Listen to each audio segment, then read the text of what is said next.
Olá! Este é mais um episódio dos podcasts relacionados ao projeto Transcrições Coletivas Coreográficas TCCs, com o fomento do FAC, o Fundo de Apoio à Cultura do Governo do Distrito Federal. E hoje nós vamos falar sobre Um Olhar sobre o Breaking, Histórias em Planaltina e de Minha Formação Docente, de Bartolomeu da Conceição de Almeida Júnior, o Bart Almeida.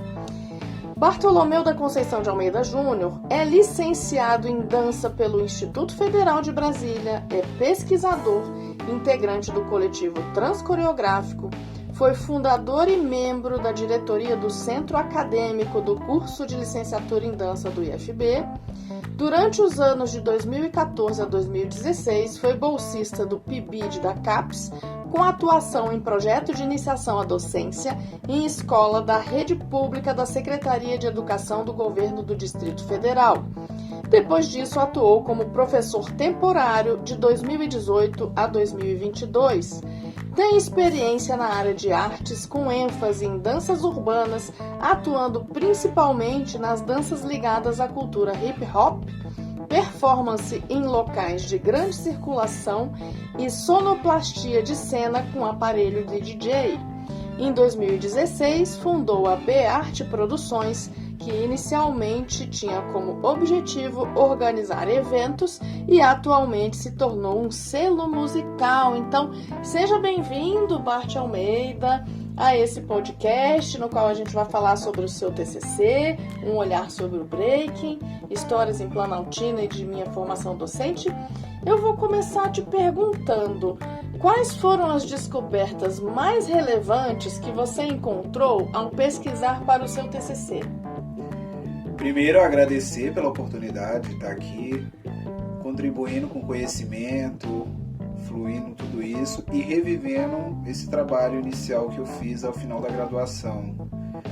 Então, aí 5, 6 anos.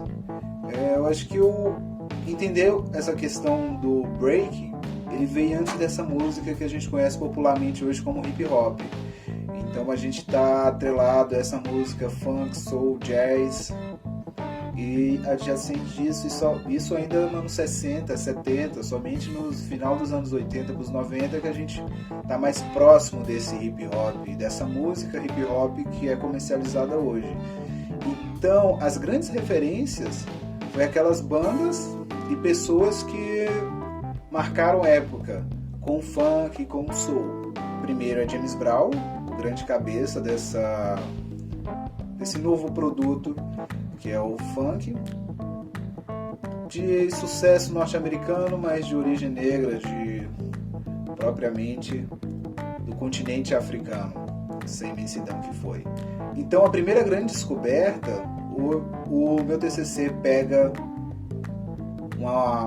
um apanhado geral do mundo, do Brasil, Brasília, Planaltina, e descobri que Michael Jackson pisou e tocou com The Jackson 5 em Brasília. Isso aqui foi, acho que, uma grande descoberta. Esse registro está na biografia de Nelson Triunfo. Nelson Triunfo, que viveu uma temporada aqui, trabalhou em várias obras aqui como servente de pedreiro em Brasília, e ele relata que foi muito caro quando teve o show no ginásio Nilson Nelson, The Jackson 5, e ele não foi assim. E eu vi de outras pessoas que foram, como foi magnífico ver Michael ainda é criança, performando em solo candango. Acho que essa primeira foi uma grande descoberta. A segunda foi uma falácia que aconteceu muito aqui nos anos 90, até nos anos 2000, hoje se fala um pouco disso. Essa ideia de ver o break começou a partir de videoclipes, entre outros. Uma das técnicas da dança break é girar de cabeça.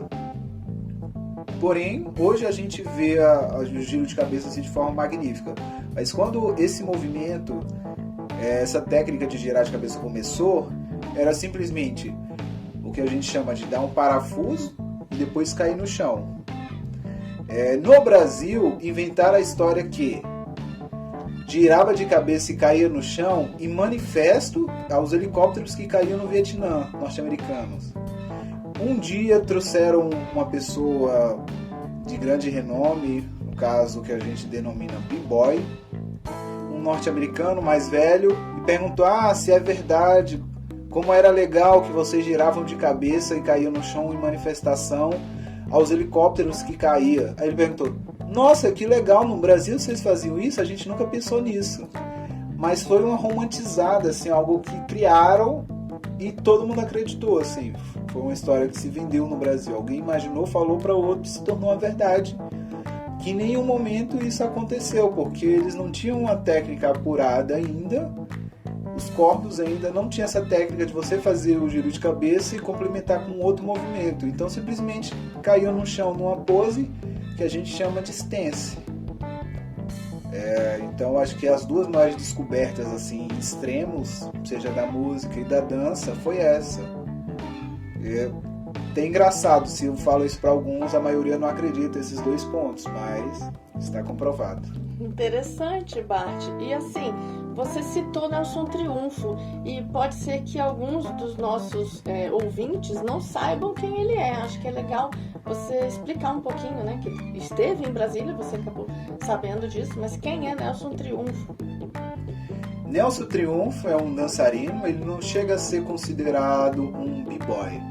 As danças básicas desse início dessa cultura hip hop é o breaking, que é essa dança que eu trabalho, que a gente passa por todos os níveis acrobáticos, deslizes no chão, com a cabeça, com o pé, com o corpo, com a mão.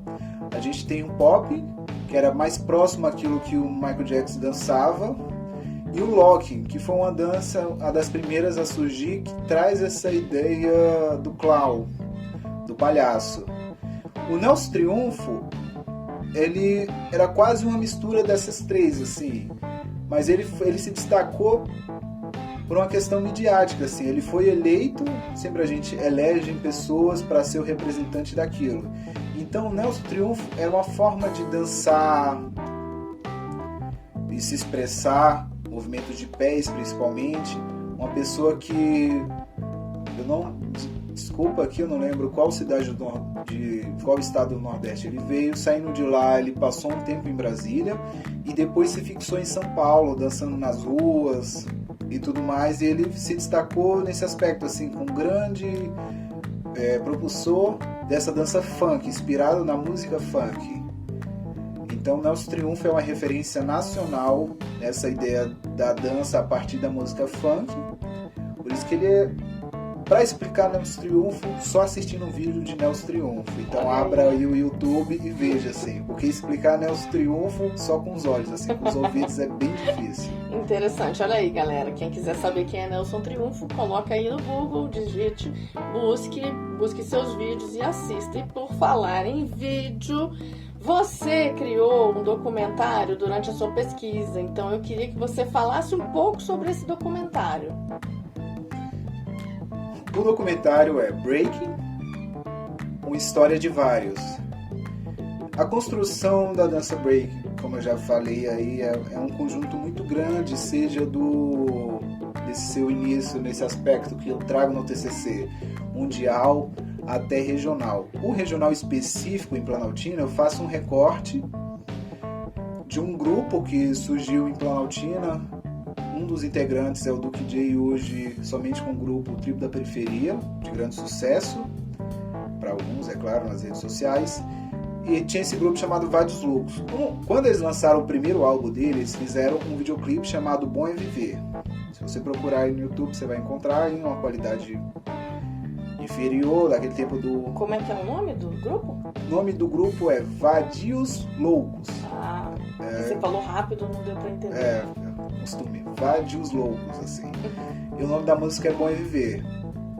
Ela traz uma pegada ainda do final desse swing, do funk, mas com uma pegada que hoje já tá, vamos dizer, quase eliminada, que é o crump.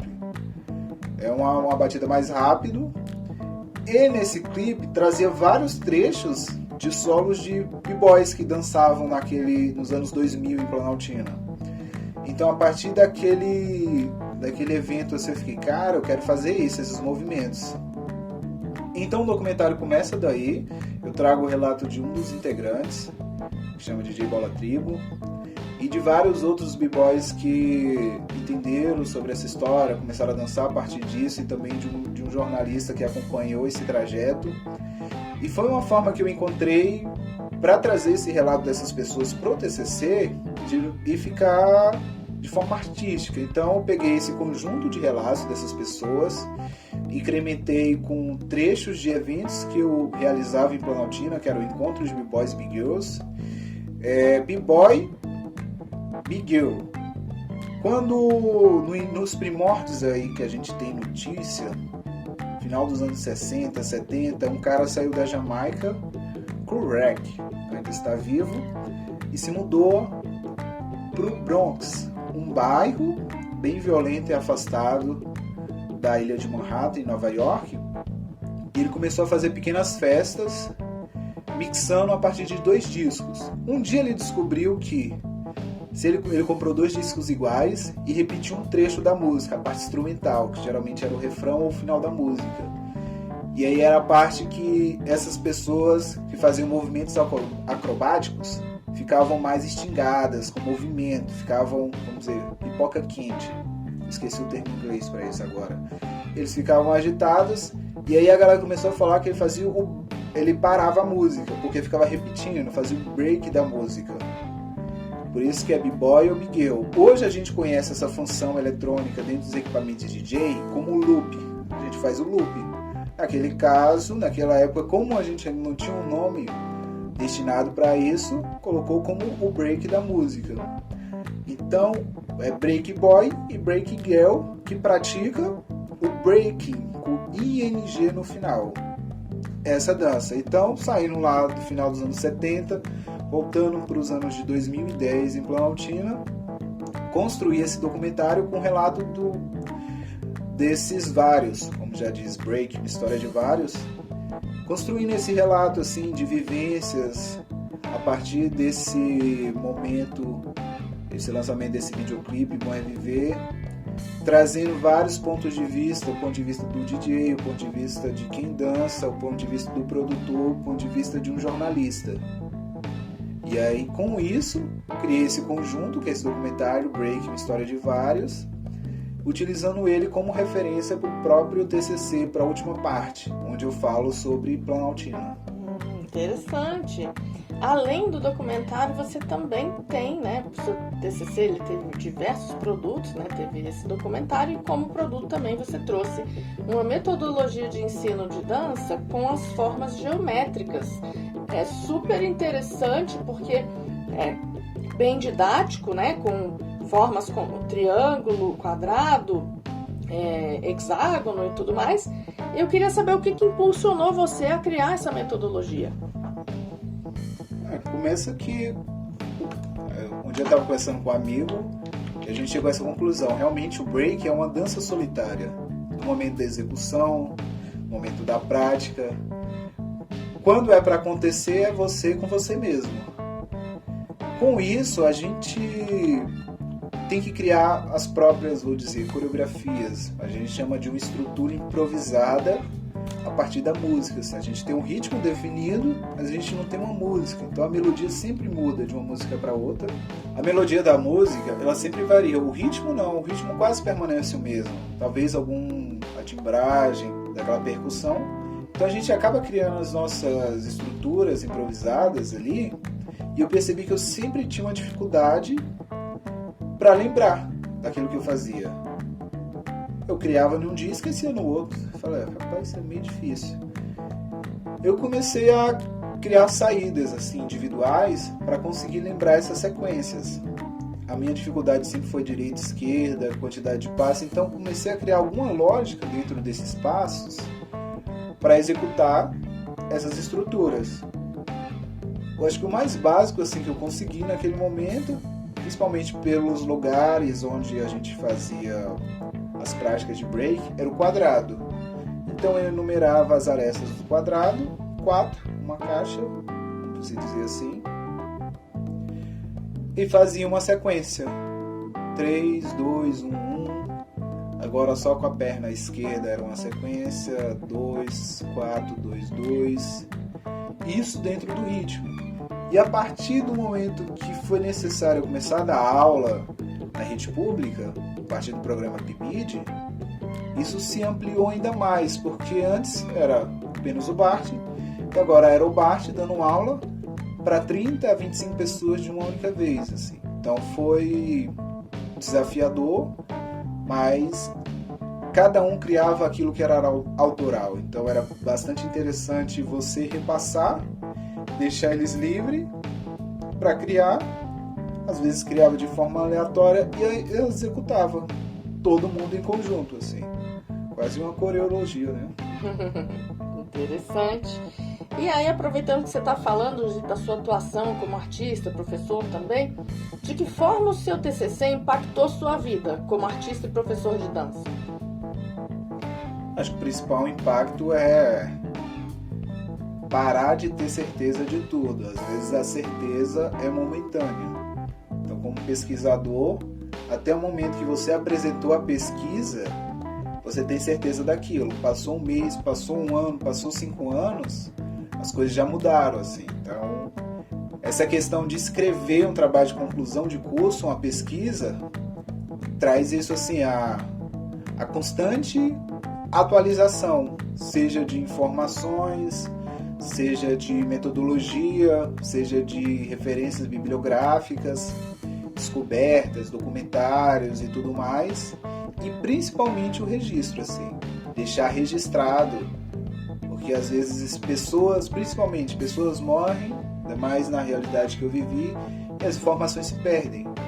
E como que você deixa aquele conhecimento daquela pessoa para os demais, assim, que vão pesquisar no futuro, talvez daqui 5, 10 anos, não que não necessariamente precisam dançar break, mas entenderem que naquele local aconteceu isso e aquilo, a importância assim de quase que você vai deixar registrado, honrando aqueles que passaram. Bom, maravilhoso. Agradeço muito sua presença aqui nesse podcast, nesse episódio. E você tem alguma coisa a mais para falar?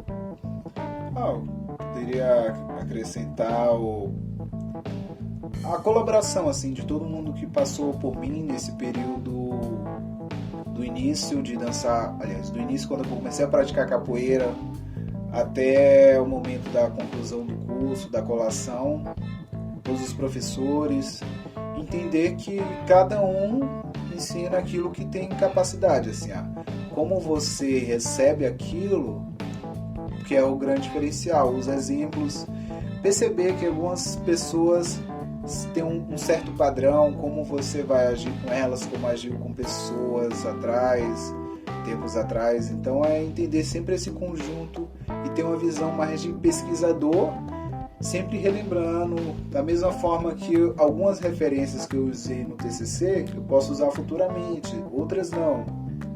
E como que a gente faz isso, assim? Ações que eu tive com pessoas no passado, encontrei uma pessoa no presente bem similar àquela, como eu posso ser diferente, se eu quero uma reação diferente com aquela pessoa? Eu acho que essa ideia de pesquisador traz muito essa coisa da vivência do presente, assim. Não é só uma referência de um livro, é a referência de pessoas. E como eu utilizo esses elementos para o crescimento coletivo, claro, se esse for o seu objetivo. Me despeço, agradeço quem ouviu até aqui. Como a Cíntia falou, basta procurar aí nas redes sociais, nas plataformas de streaming também, Bart Almeida.